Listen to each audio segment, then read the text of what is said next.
masalah-masalah seperti ini yang seperti dari Pak Nasir, kita juga menyiapkan pembenahan dari sisi hulu gitu ya. Artinya kita ini kan nanti kita akan mudah-mudahan mulai Juli menghadapi 70 tahun Indonesia Merdeka, kita sudah memiliki standarisasi baik dari segi waktu maupun segi tarif gitu. Jadi orang ada kepastian. Ini Itu juga saya kira satu hal yang ini, dan banyak yang tiba-tiba diserbu SMS kami nih Pak. iya betul.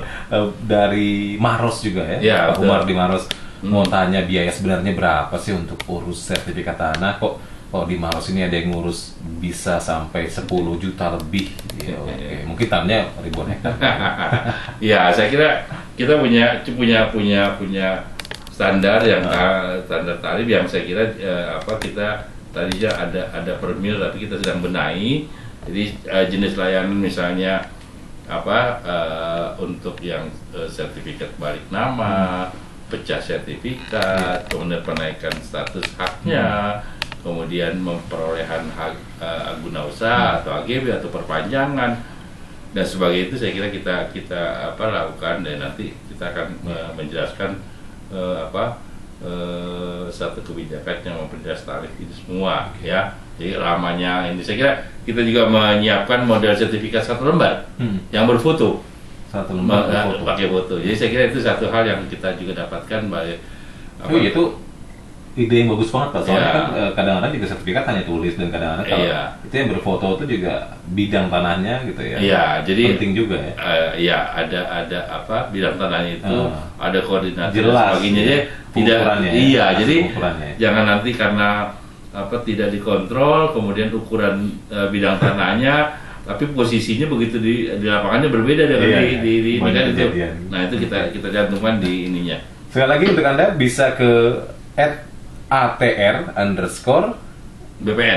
Nah, ATR itu mungkin dari Agraria Uang ya. Tangerang, Oke. Usul BPN. Jadi Twitter situ. Jadi kalau misalnya ini kalau dijawab satu-satu kan panjang sekali Iya. Indonesia nih. Iya. Pak Frans juga di Klaten ya. Iya. Kemudian Mas Satria Bakti. Nah, kita mungkin lanjut ke pertanyaan juga, ini soal lahan juga tapi ya Pak. Iya. Ini soal lahan tidur ini kan Iya. kami juga sempat bahas di program Indonesia Bersaing di tempo hari, tema tentang pertanian. Ternyata Pak, seperti Pak Santoso cerita, di desa saya di Magelang ada lahan sawah yang dibeli orang kota ya, dan setelah itu nggak dimanfaatkan jadi lahan tidur. Itu gimana ya? Kami jujur saja melihatnya eman itu sayang Pak gitu. Iya, Kok nggak iya. dimanfaatkan atau dibeli gitu? Ya, sebetulnya yang pertama adalah kita juga akan memperketat pembelian lahan sawah. Lahan sawah itu boleh ada transaksi jual belinya, tapi tidak boleh ada alih fungsinya. Oh, oke. Ya kan, jadi artinya makanya kita Ini untuk hanya rangka membatasi. swasembada Pak? Iya, saya kira kita harus memprotek gitu ya. Kayak di luar negeri udah gitu Pak? Iya, lahan sawah itu ya orang bisa, pemilikannya bisa pindah status tangan, kepemilikan, status. tapi fungsi lahannya tidak boleh beralih fungsi. Ya kan, makanya di beberapa daerah ada yang sudah menerapkan bahkan tidak boleh dibeli oleh orang yang di luar kecamatan itu. Ya kan, supaya memastikan, bahwa memang dia tinggal di situ, dan memang bukan misalnya saya sebagai seorang orang dari kota beli lahan sawah Saya di punya satu uang daerah. bisa beli di Jawa Tengah, Jawa Timur, Iya, padahal betul. saya hanya buat investasi diamkan 5 tahun. 5 gitu. tahun itu artinya itu yang saya bilang Oke. itu yang kita tidak boleh. Nah, dalam konteks itu saya kira kita akan mengontrol itu. Iya. Ya, bisa kita kategorikan karena karena di lahan sawah maka dia harus harus tetap dioptimasikan untuk bisa tetap jadi lahan sawah. Karena kalau dia ditelantarkan, saya mulai berpikir untuk menyiapkan anggaran untuk beli balik.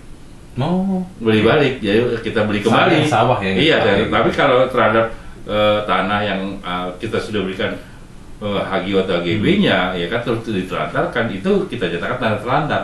Oke. Itu terlantar untuk kita bisa ambil alih, untuk bisa kita manfaatkan. Karena kalau tanah ditelantarkan, ya kan, kita sedang buat aturannya yang sangat ketat, paling nggak 3 tahun.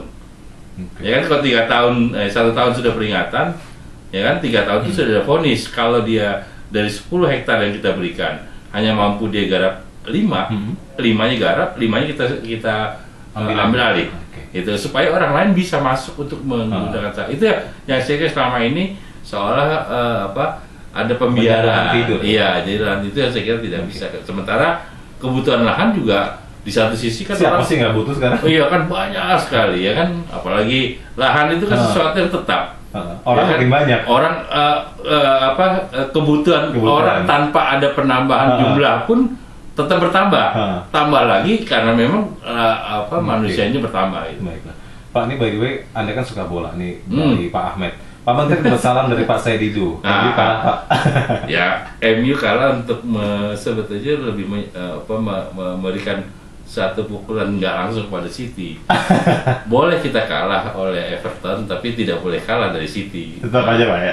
Kita harus menang dari City. Asik. Itu bedanya MU. Tetap yang berisik yang sana. Gitu. Oh iya, sebelah berisik. Apalagi saya bilang kalau saya sindir situ Pak Said itu ya saya bilang bahwa memang tanah Stadion Etihad itu tanahnya pinjaman dari MU sebetulnya. Jadi kalau Anda kepala BPN di sana bisa diambil tuh Pak. Ya kita batalkan sertifikat itu. Oke, kita akan lanjut lagi setelah jeda berita.